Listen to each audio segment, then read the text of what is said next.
तो शुरू करते हैं आज का लेक्चर। आज हमें बेसिकली जो टॉपिक पढ़ना है बेटा, उस टॉपिक का नाम है स्ट्रक्चर ऑफ पॉलन ग्रेन।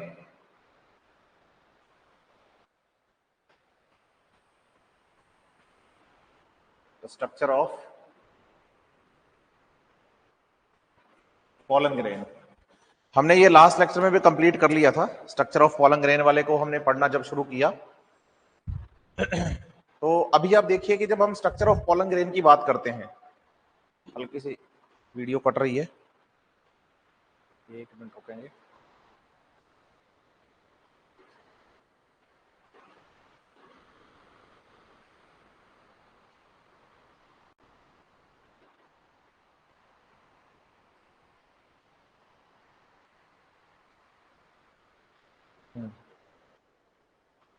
अब नहीं कटेगी। तो स्ट्रक्चर ऑफ पॉलन ग्रेन में आप बताइए कि भाई हमारे पास, जैसे हम बताएं कि ये पॉलन ग्रेन था जिसके अंदर लार्ज सेंट्रल एक वैक्यूल का फॉर्मेशन हुआ और ये इसका न्यूक्लियस, और यहीं पर आप बताइए स्पिंडल शेप एक छोटी सेल थी, इसके अंदर भी न्यूक्लियस था, इसको जर्म सेल या जनरेटिव सेल कहते हैं।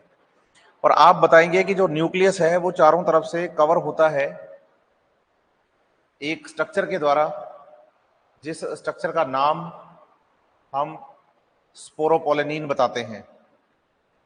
जो चारों तरफ इसके प्रेजेंट होता है उसे हम नाम स्पोरोपोलेनिन का देते हैं, स्पोरोपोलेनिन। तो हमने कहा कि ये पॉलन ग्रेन है, इस पॉलन ग्रेन में चारों तरफ स्पोरोपोलेनिन पाया जाता है।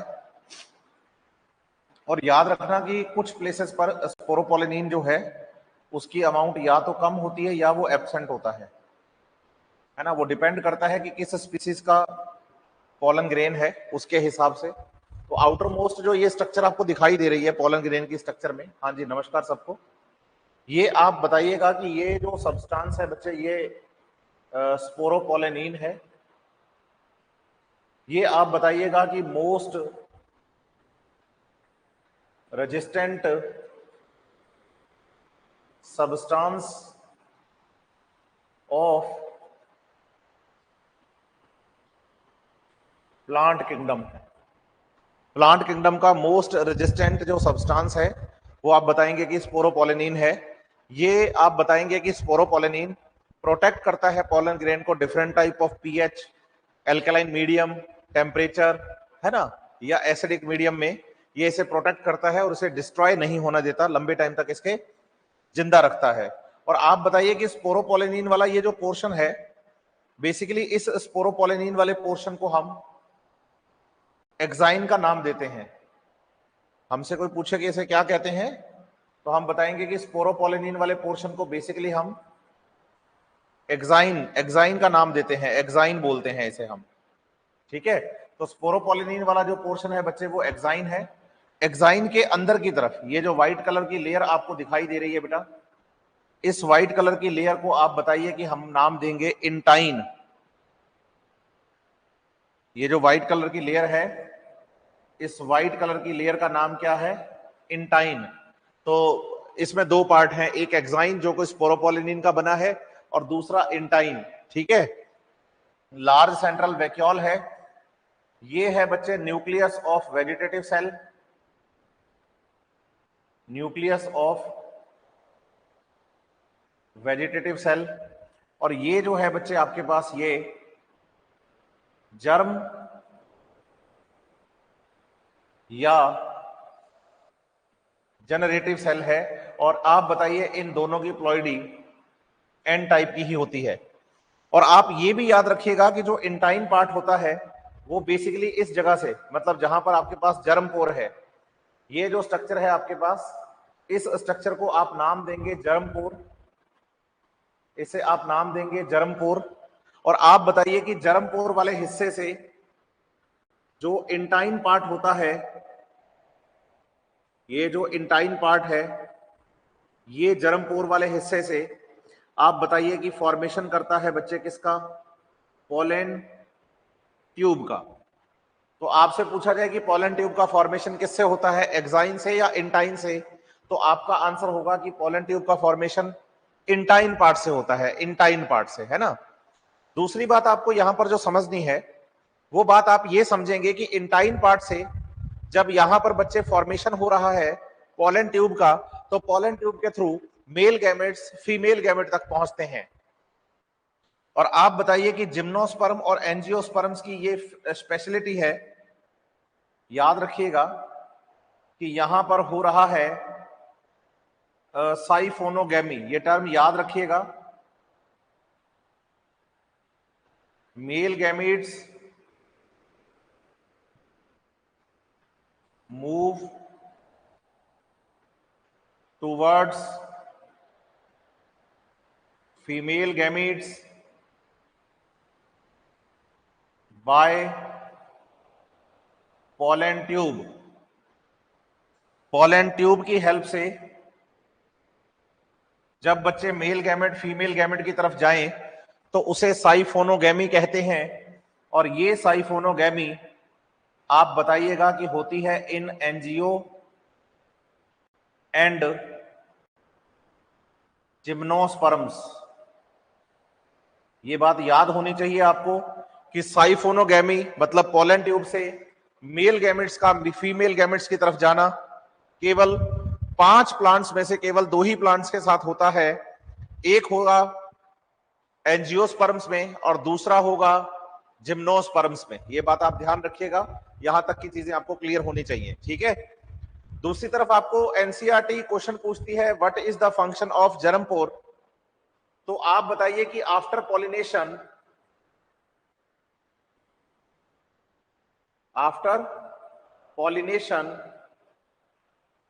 Germ pore absorb water and nutrition, absorb water and nutrition from stigma and pollen tube also grow through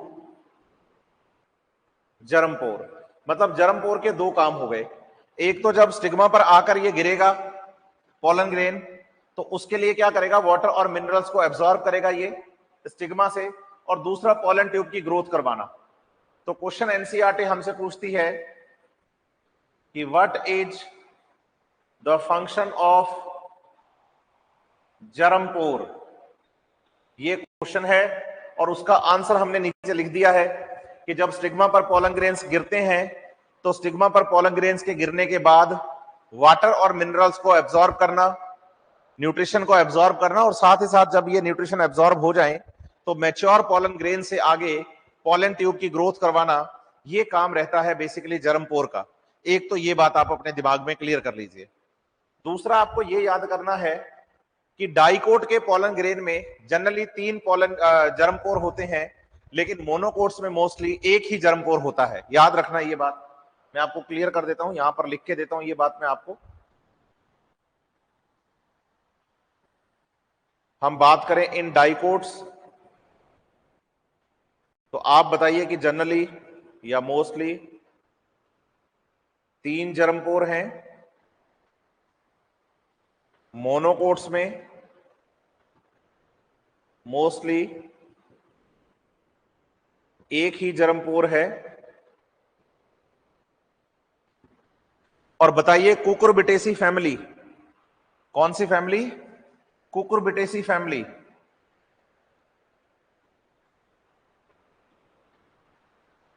Cucurbitaceae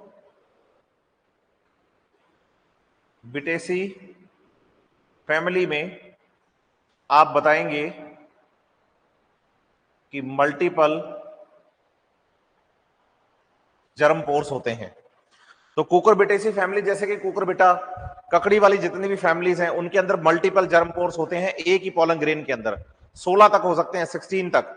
ये बात मैं इसलिए बता रहा हूं क्योंकि इस बार के नीट के पेपर को देखते हुए सिनेरियो ऐसा था कि बातें थोड़ी पता होनी चाहिए, क्योंकि जर्म पोर के बारे में एनसीईआरटी ने आपसे क्वेश्चन पूछा हुआ है बच्चे कि जर्म पोर का फंक्शन क्या होता है, वो हमने पढ़ लिया है, बातें हमने बता दी हैं। तो आप बताइए जर्म पोर जनरली डाइकोट्स के पोलन ग्रेन में 3, मोनोकोट्स के अंदर जनरली 1, लेकिन कुकुरबिटेसी फैमिली के अंदर ये मल्टीपल हो सकते हैं, ये बात आपको याद रखनी है। ये बेसिकली पॉलन ग्रेन की स्ट्रक्चर है। पहली चीज तो आपको ये समझ आई है। दूसरी बात मैं आपको यहां और समझाना चाहता हूं, एक वो ये समझाना चाह रहा हूं कि पॉलन ग्रेन जो होता है बच्चे, वो एक मेल गेमेटोफाइट होता है। तो आप बताइए, थोड़ा नीचे लिखूं वरना फिर स्क्रीन कटेगी ना। बताइए कि pollen grain is male gametophyte. Pollen grain जो होता है वो एक मेल गेमेटोफाइट होता है। अब आप देखिएगा कि भाई जब यहां पर हमने एक प्लांट की बात की, हमने कहा कि भाई ये प्लांट है, प्लांट के अंदर ये थैलेमस है। इस थैलेमस पर आप बताइए कि ये एंथर है, और एंथर में बच्चे जो पॉलन ग्रेन है, एंथर में यहां पर जो ये पॉलन ग्रेन है, पॉलन ग्रेन जब एंथर से बाहर निकलते हैं और स्टिग्मा पर गिरते हैं, तो ये पॉलन ग्रेन आगे दो टाइप के होते हैं। एक पॉलन ग्रेन होता है बच्चे 2 सेल्ड स्टेज में, और एक पॉलन ग्रेन होता है 3 सेल्ड स्टेज में। आप बताइए 60% केसेस के अंदर पॉलन ग्रेन जब एंथर से बाहर निकलते हैं तो 2 सेल्ड कंडीशन में निकलते हैं, लेकिन रिमेनिंग 40% जो केसेस हैं एंजियोस्पर्म्स के, उनमें जब पॉलन ग्रेन्स बाहर निकलेंगे, एंथर से बाहर निकलेंगे, तो आप बताइएगा कि वो पॉलन ग्रेन्स 3 सेल्ड कंडीशन में निकलते हैं। कैसे हैं ये बात मैं अभी आपको क्लियर करता हूं। तो पॉलन ग्रेन्स जो हैं यहां पर, एक तो होते हैं बच्चे 2 सेल्ड कंडीशन में, है ना। 2 सेल्ड कंडीशन में जब पॉलन ग्रेन होगा, तो आप बताइए कि जो हमने पॉलन ग्रेन की स्ट्रक्चर अभी पढ़ी, हमने कहा कि ये पॉलन ग्रेन है और पॉलन ग्रेन के चारों तरफ ये स्पोरोपोलेनिन है,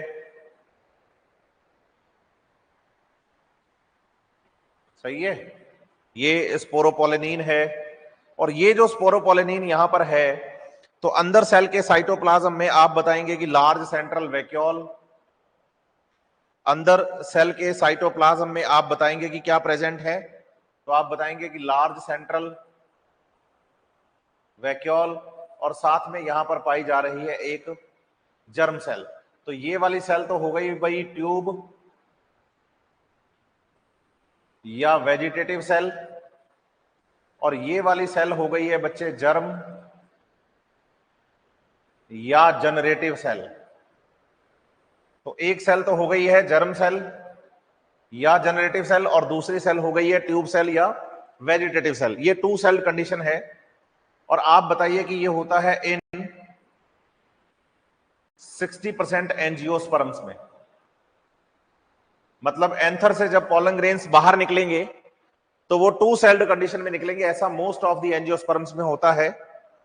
और आप बताइए कि 2 सेल्ड कंडीशन में अगर पॉलन ग्रेन है तो आप उसे एक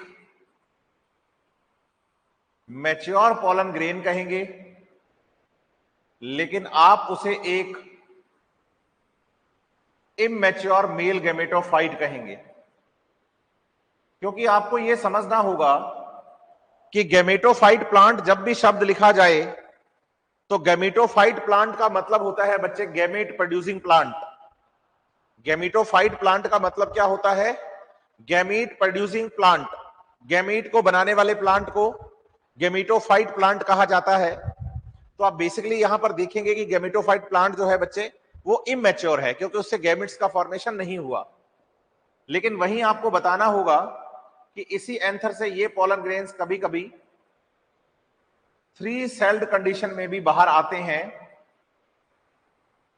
और 3 सेल्ड कंडीशन के अंदर जब पॉलन ग्रेन बाहर आएगा तो आप बताइए कि जैसे ये पॉलन ग्रेन है, इस पॉलन ग्रेन के चारों तरफ ही बच्चे ये आपके पास स्पोरोपोलेनिन की कवरिंग है, एक लार्ज सेंट्रल यहां पर वैक्यूल है, और आप बताइए कि इसमें 2 मेल गैमेट्स का फॉर्मेशन हो चुका है। तो ये हैं 2 मेल गैमेट्स, है ना। और ये जो बाहर की तरफ सेल है बच्चे, ये ट्यूब या वेजिटेटिव सेल है और आप इसे बताइए कि ये 3 सेल्ड कंडीशन है, तो इसे आप एक मैच्योर मेल गैमेटोफाइट कहेंगे। इसे आप मैच्योर मेल गैमेटोफाइट कहेंगे कि भाई ये मैच्योर मेल गैमेटोफाइट है।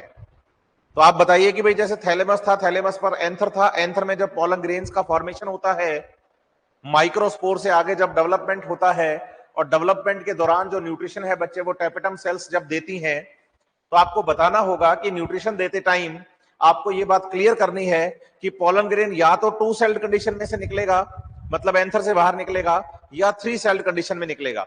और 3 सेल्ड कंडीशन के अंदर निकलना, आप बताइए कि इन 40% एंजियोस्पर्म्स में ऐसा होता है। 40% एंजियोस्पर्म्स में ऐसा होता है कि भाई 3 सेल्ड कंडीशन के अंदर पॉलन ग्रेन्स जो है वो बाहर निकलते हैं, और 2 सेल्ड कंडीशन में पॉलन ग्रेन्स जब बाहर आते हैं तो 60% केसेस में है। अगर 2 सेल्ड कंडीशन है बच्चे, तो आप याद रखिएगा उसे आप इमेच्योर मेल गेमेटोफाइट का नाम देते हैं, लेकिन अगर बच्चे वो 3 सेल्ड कंडीशन में है तो उसे आप मैच्योर मेल गेमेटोफाइट का नाम देते हैं। तो मैच्योर मेल गेमेटोफाइट होने के लिए 3 सेल्ड होना जरूरी है। और याद रखिएगा कि जो 2 सेल वाला है ये भी 3 सेल में बदलेगा, लेकिन स्टिग्मा पर गिरने के बाद, स्टिग्मा पर गिरने के बाद। लेकिन अभी बात हो रही है पॉलन ग्रेन का एंथर से बाहर निकलने का। तो पॉलन ग्रेन जब एंथर से बाहर निकलता है तो 60% एंजियोस्पर्म्स में ये 2 सेल्ड कंडीशन में बाहर निकलता है, और 40% एंजियोस्पर्म्स में ये 3 सेल्ड कंडीशन में बाहर निकलता है। ये बात आपको क्लियर होनी चाहिए, और मैं उम्मीद भी करता हूं कि आप लोगों को ये मेरी बात समझ में भी आई होगी, है ना। तो इसी सीक्वेंस में अब हम आगे बढ़ेंगे। यहां तक की चीजें सारी क्लियर हैं आप सबको? तो अगर यस तो प्लीज एक बार यस सर का जवाब दीजिएगा, फिर मैं आगे की बातें करूंगा आपके साथ।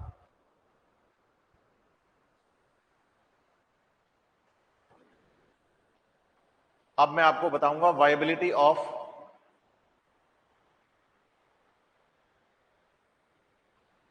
Pollen grains.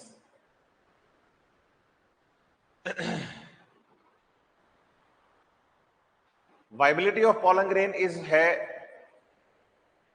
ड्यूरेशन इन विच, हाँ बेटा, आरजू, Anshika, Ayush Verma, very good. Duration in which pollen grains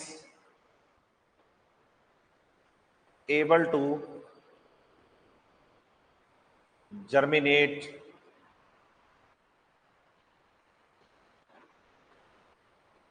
after releasing from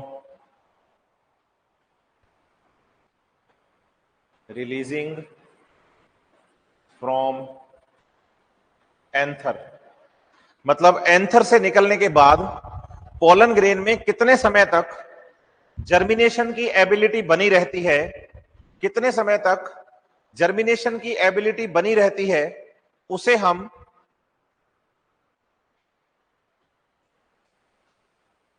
कह रहे डायग्राम में 2 सेल्ड कैसे देख रहे हैं। एक बताओ कि ट्यूब सेल और वेजिटेटिव सेल है सबसे बाहर वाली, और एक इसके अंदर जनरेटिव सेल है। ये 2 सेल दिखाई है ना मैंने, जर्म और जनरेटिव सेल, है ना। रहमते अशरफ, एक नहीं, मेल गैमेट नहीं होता उसमें, जर्म सेल होती है। इस जर्म सेल से आगे मेल गैमेट बनेंगे, लेकिन वो स्टिग्मा पर गिरने के बाद बनेंगे। अभी बात हो रही है एंथर से बाहर निकलने वाले पोलन ग्रेन की। एंथर से जब पोलन ग्रेन बाहर निकलते हैं तो 2 स्टेज कंडीशन में या 3 स्टेज कंडीशन में बाहर निकलते हैं। तो अभी जनरली जो बात यहां पर हो रही है वो इसके बारे में हो रही है, ठीक है। हाँ हाँ, बिल्कुल बिल्कुल, आगे बढ़ेंगे। तो अब आप बताइएगा कि भाई वाइबिलिटी का मतलब है कि पोलन ग्रेन जब एंथर से निकले तो एंथर से निकलने के बाद वो कितने समय तक जिंदा रहे, कितने समय तक वो जिंदा रहे, एबल रहे, इसे आप बोलते हैं वाइबिलिटी। इसे आप क्या बोलते हैं? वाइबिलिटी। याद रखिएगा ये बात। आप बताइए कि भाई जैसे मैंने कहा कि भाई ये एंथर था,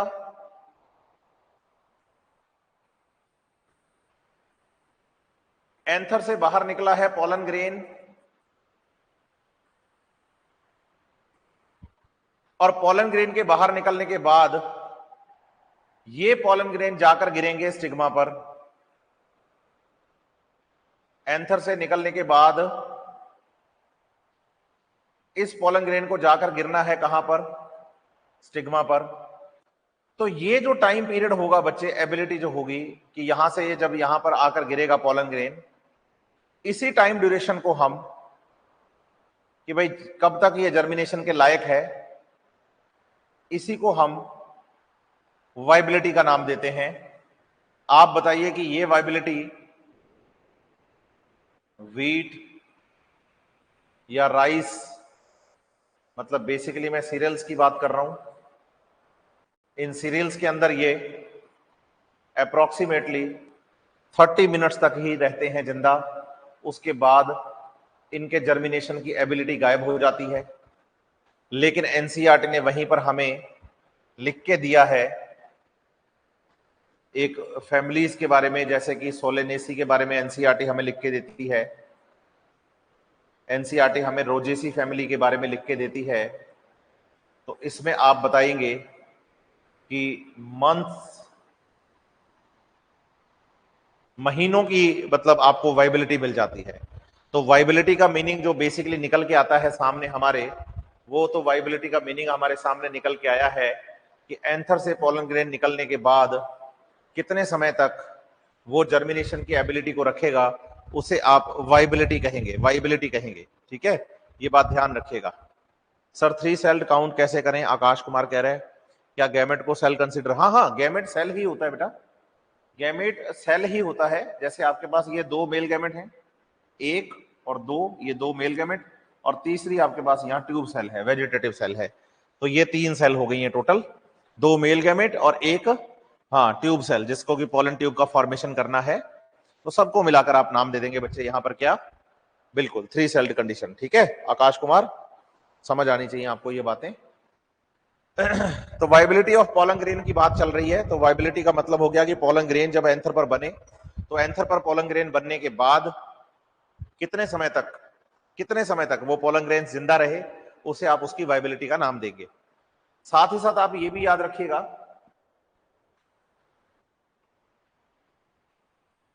कि पोलन ग्रेन्स आर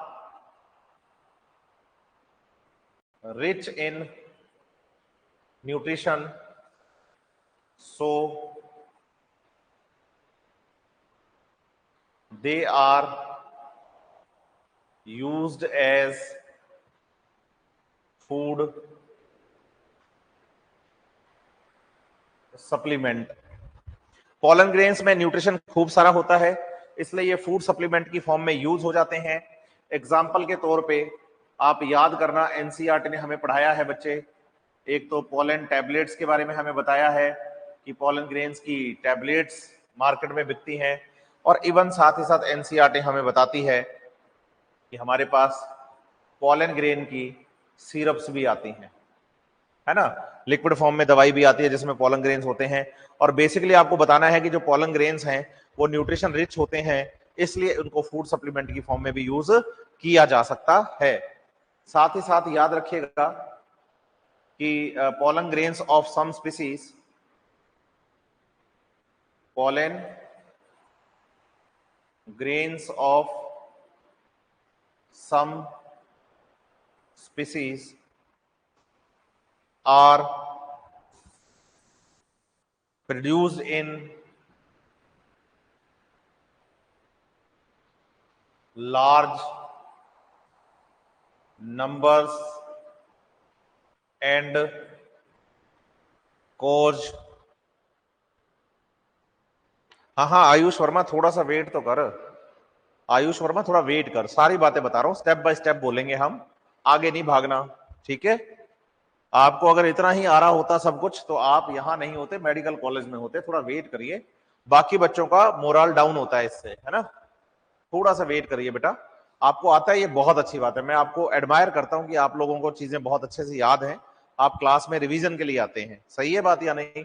लेकिन दूसरे बच्चों का भी ख्याल रखें, है ना, सबके साथ हमें पॉजिटिवली रहना है। तो pollen grains of some species produce in the large number and cause infections in respiratory tract. Bronchitis जैसे डिजीज होता है ना, एलर्जी होती है, नाक में चले गए, नाक से रेस्पिरेटरी एरिया के अंदर चले गए और वहां पर जाके इन्होंने क्या कर दिया है बच्चे, हाँ एलर्जी कर दी है, इंफेक्शन कर दिया है। आप इसे इंफेक्शन बोल सकते हैं, आप इसे एलर्जी बोल सकते हैं, पॉलन एलर्जी कहते हैं इसको हम। जैसे कि आप एग्जाम्पल के तौर पर याद करिएगा, पार्थेनियम ग्रास, इसका दूसरा नाम कैरेट ग्रास भी है बच्चे, है ना। तो पार्थेनियम ग्रास या कैरेट ग्रास के बारे में बात याद रखिएगा, है ना। ये भी आप बताइएगा कि एलर्जी कोज करती है। इसके साथ साथ आपको तीसरे नंबर पे ये याद रखना है कि like animal gametes, pollen grains can be stored in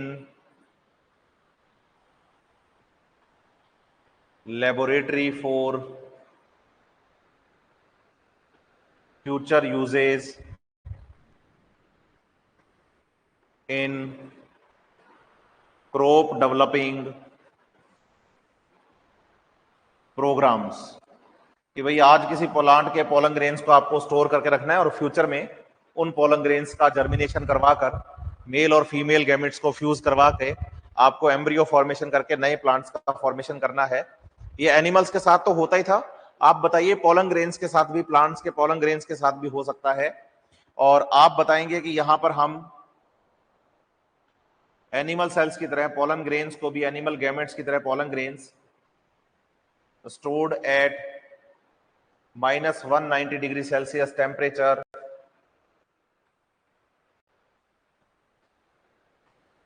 in liquid nitrogen, जो कि आयुष वर्मा ने पहले ही बता दिया हमें।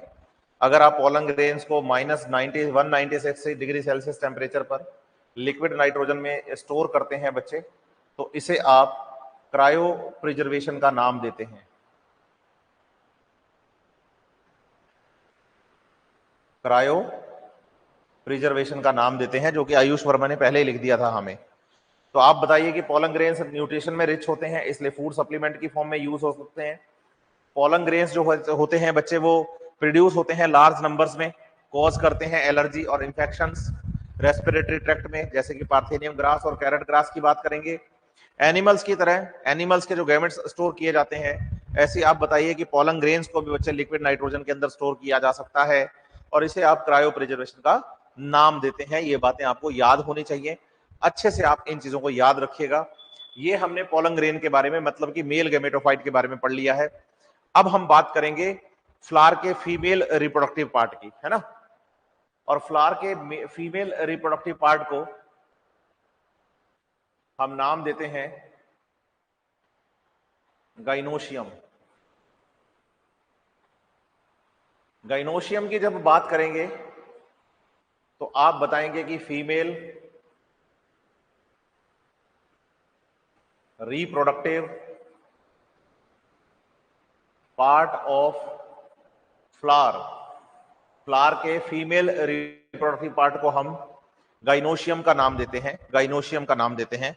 सर पोलन बैंक भी बोल सकते हैं ना, बिल्कुल। पोलन टैबलेट नॉर्मल लोग भी खा सकते हैं, बिल्कुल खा सकते हैं। सर एनसीईआरटी में पोलन क्रीम भी लिख रखा है, बिल्कुल आप पोलन क्रीम भी लिख सकते हैं, है ना, क्रीम की फॉर्म में, सिरप की फॉर्म में, ठीक है, बिल्कुल। और पोलन ग्रेन्स जो होते हैं,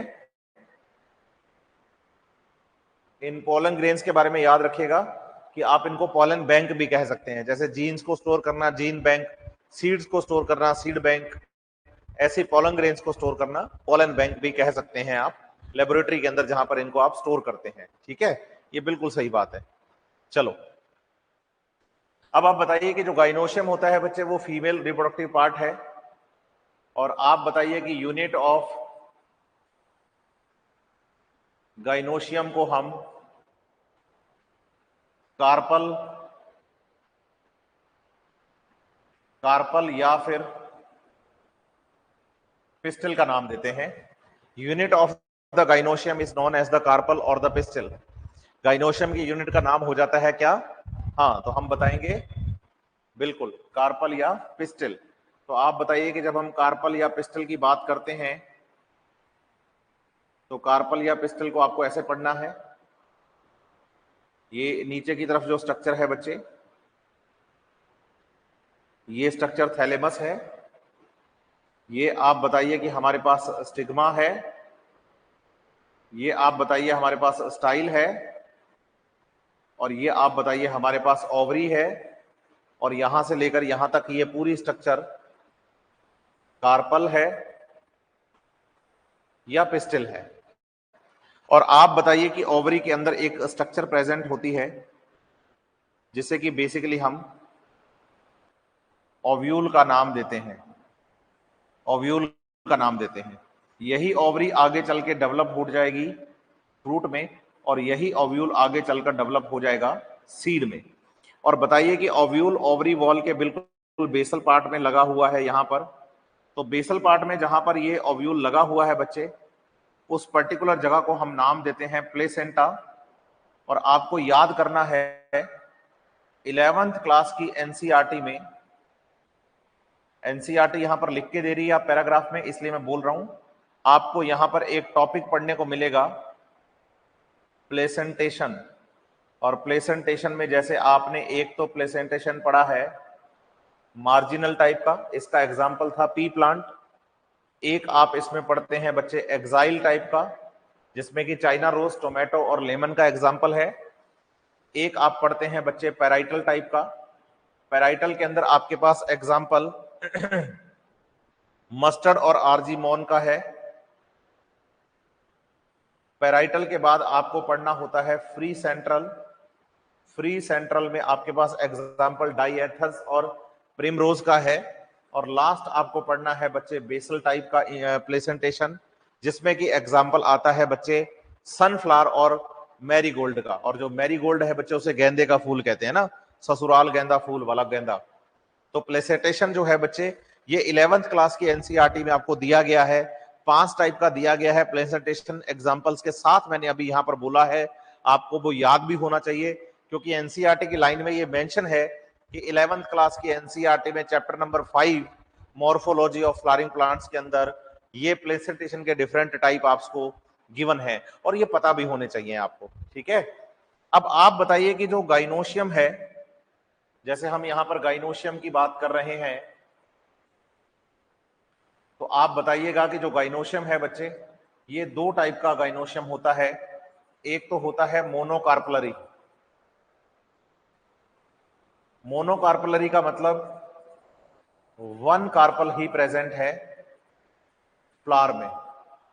एक फ्लावर में एक ही कार्पल होता है, तो आप उसे मोनोकार्पलरी कंडीशन कहते हैं। एक फ्लावर में एक ही कार्पल होता है तो आप उसे मोनोकार्पलरी कंडीशन कहते हैं। और दूसरा आपको याद करना है बच्चे मल्टी कार्पलरी कंडीशन। और जब आप मल्टी कार्पलरी कंडीशन की बात करते हैं तो आप बताते हैं मल्टीपल कार्पल्स इन 1 फ्लावर। एक फ्लावर के अंदर एक से ज्यादा जब कार्पल्स प्रेजेंट होते हैं तो आप उसे मल्टी कार्पलरी कंडीशन का नाम देते हैं। आप उसे मल्टी कार्पलरी कंडीशन कहते हैं। और मल्टी कार्पलरी कंडीशन में भी आपको आगे 2 टाइप पढ़ने हैं। एक कंडीशन है बच्चे सिनकार्प कंडीशन, सिनकार्पस बोल देंगे इसको आप। सिनकार्पस का मतलब है कि जितने भी कार्पल्स हैं वो सारे आपस में जुड़े हुए हैं, तो उनको फ्यूज्ड कार्पल्स को सिनकार्पस कंडीशन कहते हैं। और एक आपको याद करनी है कंडीशन एपोकार्पस कंडीशन। और एपोकार्पस कंडीशन में आप बताएंगे कि जो कार्पल्स होते हैं बच्चे वो जुड़े हुए नहीं होते हैं। मोनोकार्पलरी के अंदर आप एग्जाम्पल, जैसे कि मेरे बच्चे ने पहले मुझे लिख के दे दिया है, शाबाश बेटा आरजू, है ना। आपको बताना है कि यहां पर आप एनसीईआरटी से इस एग्जाम्पल को अगर पढ़ना चाहें तो मैंगो आपको याद करना है ना। ये एग्जाम्पल अगर आप यहां पर पढ़ना चाहेंगे तो आपको ये एग्जाम्पल मैंगो का याद करना है। और सिनकार्पस कंडीशन में आप बताना कि हमारे पास एक तो एग्जाम्पल है हिबिस्कस का और दूसरा एग्जाम्पल है बच्चे पेपेवर का। ये 2 प्लांट्स आपको याद करने हैं। हिबिस्कस मतलब यहां पर चाइना रोज ही है। हिबिस्कस रोजानसेंसिस नाम होता है इसका, है ना। और दूसरी तरफ आप अगर इधर देखेंगे बच्चे एपोकार्पस कंडीशन में, तो आप एग्जांपल याद करिएगा माइकेलिया का। माइकेलिया प्लांट का नाम याद करिए, माइकेलिया। ये एनसीईआरटी में यहां पर आपको गिवन है। और जो पपाया भी कह सकते हैं आप, हाँ, मल्टी कार्पलरी सिनकार्पस कंडीशन के अंदर आप पपाया का भी एग्जांपल पढ़ सकते हैं। लेकिन आप एपोकार्पस और सिनकार्पस में एनसीईआरटी की 12th क्लास की जो एनसीईआरटी है sexual reproduction in flowering plant के अंदर, सिनकार्पस में हिबिस्कस और पेपेवर के 2 डायग्राम स्टार्टिंग में दिए एनसीईआरटी ने, वहां से इसको पढ़िएगा। और उसके बाद एपोकार्पस कंडीशन के अंदर आपको एग्जांपल माइकेलिया का मिलेगा, और ये एग्जांपल आपको अच्छे से याद होना चाहिए। तो क्या आप लोगों को यहां तक की सारी बातें समझ में आ रही हैं? अगर हाँ तो प्लीज एक बार यस सर का रिप्लाई करेंगे सभी, फिर मैं आगे बढ़ूंगा।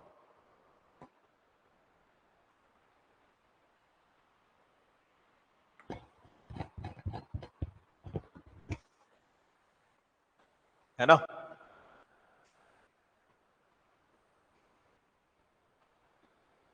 हाँ बेटा, वेरी गुड। अब आप बताइए कि जो कार्पल होता है, कार्पल के अंदर बेसिकली आपके पास एक स्ट्रक्चर प्रेजेंट है ओवरी वाले पार्ट में, जिसको कि ओव्यूल कहा जाता है। तो आप बताइए कि जैसे हमने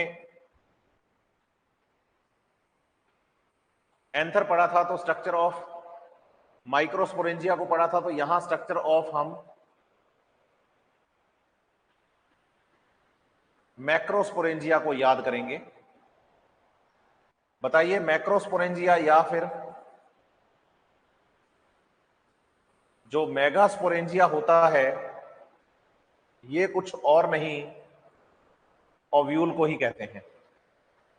आप बताइए कि जो ओव्यूल है वही मेगास्पोरेंजिया है। इसका मतलब आप जो बोल रहे हैं स्ट्रक्चर ऑफ मेगास्पोरेंजिया, आप इसे स्ट्रक्चर ऑफ ओव्यूल भी कह सकते हैं। आप इसे स्ट्रक्चर ऑफ ओव्यूल भी कह सकते हैं। बताइएगा कि जब स्टार्टिंग में ओव्यूल बनना शुरू होता है तो बेसिकली जो ओव्यूल है बच्चे वो ऐसी स्ट्रक्चर होती है, सही है। ओवरी वॉल के अंदर ये ओव्यूल प्रेजेंट है। जैसे मैं आपको बताऊं कि भाई ये वाली जो स्ट्रक्चर है ये ओवरी वॉल है, और इस पर्टिकुलर जगह पे यहां जो जुड़ा हुआ है ये, इसे आप प्लेसेंटा कहेंगे। और ये ओव्यूल का पूरा बॉडी पार्ट होता है, इसे बॉडी ऑफ ओव्यूल का नाम दिया जाता है। ये ओव्यूल का बॉडी पार्ट है, इसे बॉडी ऑफ ओव्यूल कहेंगे हम, बॉडी ऑफ ओव्यूल कहेंगे हम। अब आप बताइए कि समय के साथ साथ ये जो ओव्यूल है ये इतना ज्यादा ग्रोथ कर जाता है कि इसका जो बॉडी पार्ट है वो यूं, मतलब यहां क्या हो जाएगा बच्चे, गिर जाएगा एक साइड में। तो बेसिकली जो ओव्यूल है मेगास्पोरेंजिया जो है उसकी स्ट्रक्चर कुछ ऐसी हो जाएगी, यूं, ये ऐसे स्ट्रक्चर हो जाएगी इसकी। ये इधर गिर गया, इसको एनाट्रोपस ओव्यूल कहते हैं। आप बताइए कि मोस्ट ऑफ द एंजियोस्पर्म्स में एनाट्रोपस ओव्यूल होता है। ये जो डायग्राम मैंने सबसे पहले बनाया इसको एट्रोपस या ऑर्थोट्रोपस कहते हैं। उसके बाद हेमी एनाट्रोपस आता है, फिर एनाट्रोपस आता है, फिर सर्सिनोट्रोपस आता है, और फाइनली कंपाइलोट्रोपस आता है। तो आप बताइए कि हमारे पास यहाँ 5-6 टाइप के ओव्यूल्स होते हैं, डिफरेंट टाइप के प्लांट्स में आपको देखने को मिलते हैं। लेकिन आप बताइए कि आपको बेसिकली जो याद करना है वो एनाट्रोपस ओव्यूल को ही याद करना है, क्योंकि आपके सिलेबस में यही है। और मोस्ट ऑफ द एंजियोस्पर्म्स में, टिपिकल एंजियोस्पर्म प्लांट में, फ्लावरिंग प्लांट के अंदर एनाट्रोपस ओव्यूल ही होता है। डिफरेंट टाइप्स हैं ओव्यूल के, एट्रोपस, हेमी एनाट्रोपस, एनाट्रोपस, कंपाइलोट्रोपस, सर्सिनोट्रोपस, टाइप्स हैं ओव्यूल के अलग अलग। लेकिन आप बताइए कि हमें याद बेसिकली जो करना है वो आप एनाट्रोपस ओव्यूल को ही याद करेंगे। एनाट्रोपस ओव्यूल का सबसे नीचे वाला पार्ट, जहां से ये ओव्यूल ओवरी वॉल के साथ जुड़ा हुआ है, उस प्लेस का नाम प्लेसेंटा है। प्लेसेंटा के ऊपर जो स्टॉक लाइक स्ट्रक्चर होती है जिसके ऊपर की बॉडी पार्ट जुड़ा रहता है उसे फ्यूनिकल कहते हैं। फ्यूनिकल के साथ आपको याद करना है कि जब बॉडी पार्ट नीचे की तरफ गिरेगा, डलेगा, तो बॉडी पार्ट ओव्यूल का और फ्यूनिकल आपस में जिस जगह पर जुड़े होते हैं, इस पर्टिकुलर स्ट्रक्चर का नाम हाइलम होता है। ओव्यूल के टिप पर एक पोर पाया जाता है और इस पोर का नाम माइक्रोपाइल होता है। जो ओव्यूल के टिप पर पोर पाया जाता है, उस पोर का नाम माइक्रोपाइल होता है। माइक्रोपाइल कहेंगे आप उस पोर का नाम। और आप बताइए कि जो एंजियोस्पर्म का ओव्यूल है, एंजियोस्पर्म के ओव्यूल में दो आवरण, दो कवरिंग होती हैं बच्चे, बाउंड्रीज होती हैं बाहर की तरफ, जिसको कि आप इंटेग्यूमेंट्स कहते हैं। मैं यहां क्लियर कर दूं, जिम्नोस्पर्म्स के ओव्यूल में एक ही इंटेग्यूमेंट होता है, लेकिन एंजियोस्पर्म्स के ओव्यूल में दो इंटेग्यूमेंट होते हैं। जिम्नोस्पर्म्स के ओव्यूल में एक ही इंटेग्यूमेंट होता है, लेकिन एंजियोस्पर्म्स के ओव्यूल में दो इंटेग्यूमेंट होते हैं। आप बताइए, एंजियोस्पर्म्स के जो इंटेग्यूमेंट्स हैं उनमें से बाहर वाले का नाम आउटर इंटेग्यूमेंट है और अंदर वाले का नाम इनर इंटेग्यूमेंट है। एक का नाम आउटर इंटेग्यूमेंट और दूसरे का नाम इनर इंटेग्यूमेंट है। अंदर की तरफ जो टिश्यू पैरेन्काइमा सेल्स भरी रहती हैं बच्चे, उसे हम न्यूसेलस का नाम देते हैं। और उसके अंदर की तरफ आप बताइए, हमारे पास एक स्ट्रक्चर रहती है जिसका नाम एम्ब्रियोसैक होता है। और माइक्रोपाइल के ठीक अपोजिट ओव्यूल का जो बेसल पार्ट होता है, ये वाला एरिया, इस वाले एरिया को नाम दिया जाता है बच्चे चलाजा का। ये जो एरिया है यहां पर, इस एरिया का नाम होता है चलाजा। तो ओव्यूल के बेसल पार्ट को चलाजा नाम दिया जाता है। ओव्यूल का जो बेसल पार्ट होता है उसे बेसिकली चलाजा नाम देते हैं। और ओव्यूल जिस जगह से यूं मुड़ता है, फ्यूनिकल के ऊपर यूं गिरता है साइड में, ये वाली जगह जो उभरी हुई है, इस उभरी हुई जगह का नाम होता है raphe. Raphe raphe.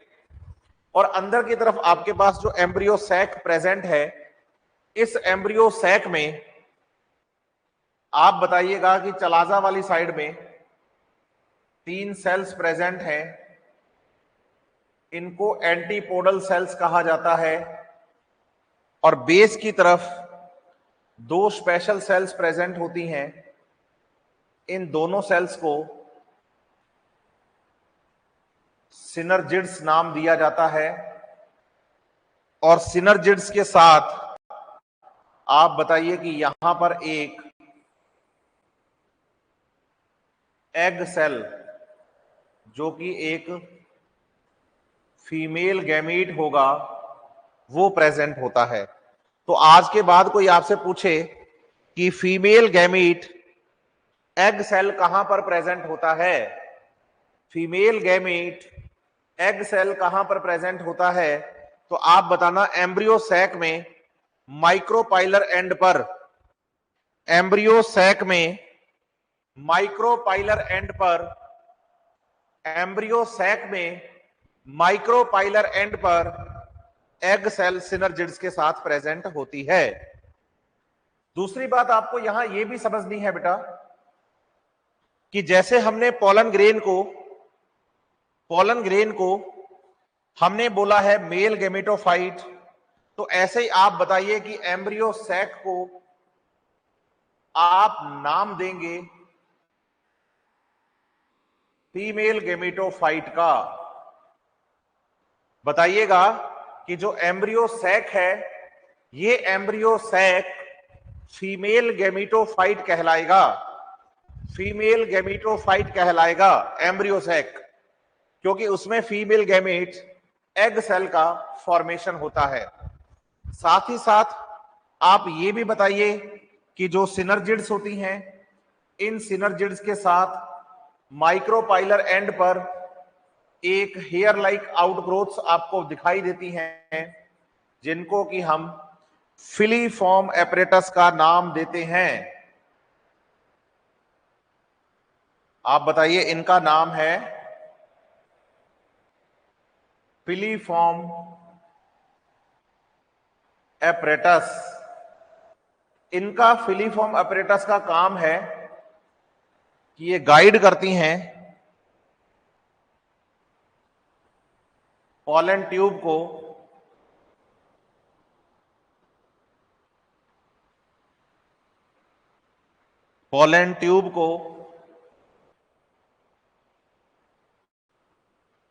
Toward egg cell. वो कहते हैं कि भैया पोलन ट्यूब, तेरा ध्यान किधर है, देख देख एग सेल इधर है। मतलब पोलन ट्यूब जब अंदर आएगी तो आप बताइए कि पोलन ट्यूब जब यहां से माइक्रोपाइलर एंड से अंदर एंटर करेगी, माइक्रोपाइलर एंड से जब यहां पर पोलन ट्यूब यूं अंदर एंटर करेगी तो ये पोलन ट्यूब जाकर इसी फिलीफॉर्म अपरेटस के साथ जुड़ेगी और फिर सिनर्जिड से होते हुए एग सेल में मेल गैमेट्स को छोड़ देगी, है ना। तो ये जो स्ट्रक्चर है ये बेसिकली आपके पास पोलन ट्यूब है। और साथ ही साथ आप बताइए कि फिलीफॉर्म अपरेटस तो आपको सभी एंजियोस्पर्म्स में मिल ही जाएगा। ध्यान से सुनिएगा, ये जो ओव्यूल है, इस ओव्यूल के अंदर फिलीफॉर्म अपरेटस तो आपको हर किसी एंजियोस्पर्म प्लांट में मिल ही जाएगा। लेकिन आप बताइए कि कुछ स्पीसीज के अंदर जो ये बेसल पार्ट होता है प्लेसेंटा वाला, यहां पर कुछ हेयर लाइक स्ट्रक्चर्स प्रेजेंट होती हैं, कुछ हेयर लाइक स्ट्रक्चर्स प्रेजेंट होती हैं। ये सब में नहीं होती, इनको हम ऑब्ट्यूरेटर्स का नाम देते हैं, इनको हम ऑब्ट्यूरेटर्स का नाम देते हैं। और आप बताइए कि ये होते हैं इन सम एंजियोस्पर्म्स। इसका मतलब ये सभी एंजियोस्पर्म्स में नहीं होते, कुछ एंजियोस्पर्म्स में होते हैं। और इनका काम होता है guide the pollen tube towards the micropyle. Ovary के अंदर पोलन ट्यूब को माइक्रोपाइल की तरफ गाइड करने का काम ऑब्ट्यूरेटर्स करते हैं। तो माइक्रोपाइल की तरफ आपने यहां गाइड किया, तो आपने गाइड किया है ओवरी के अंदर। और ये जो आपने फिलीफॉर्म अपरेटस पढ़ा है वो गाइड करता है एग सेल की तरफ ओव्यूल के अंदर। तो अगर मतलब ध्यान से क्वेश्चन पे ध्यान देना कि क्वेश्चन में पूछा हमसे क्या गया है कि भाई एग सेल की तरफ गाइडिंग तो हो रही है, एग सेल की तरफ गाइडिंग तो हो रही है, लेकिन कहां हो रही है, बोलो ओव्यूल में। अगर ओव्यूल में है तो फिलीफॉर्म अपरेटस आंसर जाएगा, लेकिन अगर ओवरी में है ओव्यूल से बाहर पोलन ट्यूब को गाइड करने के लिए, तो फिर आंसर ऑब्ट्यूरेटर्स जाएगा। ऑब्ट्यूरेटर्स, ध्यान दीजिएगा इस बात पर आप, है ना। तो फिर आपको यहां पर ऑब्ट्यूरेटर्स के बारे में बोलना होगा।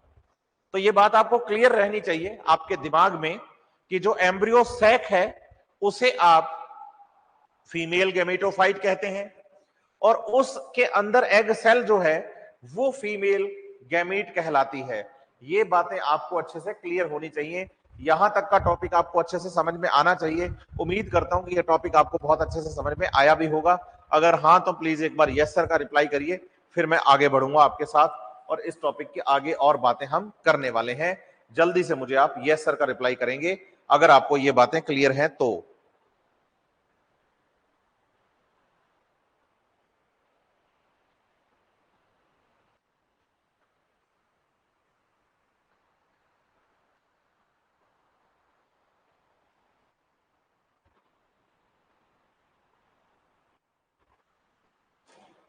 हाँ युवराज, रेफे क्या है बता देता हूं।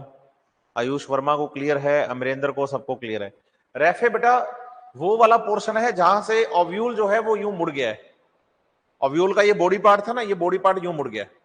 यूं मुड़ गया मतलब किसकी तरफ मुड़ गया है, तो आप बताइए कि वो ऐसे एनाट्रोपस हुआ ना तो इधर से गिरा। तो ये वाला उभरा हुआ जो पार्ट होता है, ग्रोइंग पार्ट, यहां से थोड़ा ओव्यूल बाहर की तरफ निकला हुआ दिखता है, इस वाले हिस्से का नाम रेफे है। जैसे चलाजा किसी स्ट्रक्चर का नाम नहीं है, चलाजा इस बेसल पार्ट को, इस एंड को बोलते हैं। तो ये चलाजा हो गया, ये रेफे हो गया, ये चलाजा वाला पार्ट है, ये माइक्रोपाइल है। क्या आपको यहां तक की सारी बातें क्लियर हैं? अगर हाँ तो प्लीज एक बार यस सर का जवाब करिए, फिर आगे बढ़ेंगे।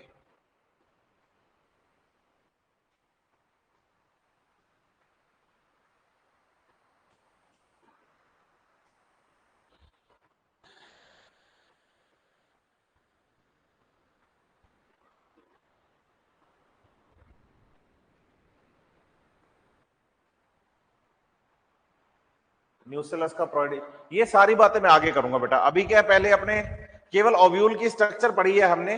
Nucellus, integuments, embryo sac, egg cell, synergids, इन सब का प्लॉइडी लेवल क्या होता है वो पहले हम मेगास्पोरोजेनेसिस पढ़ेंगे, उसके बाद मैं आपको यहां पर बताऊंगा।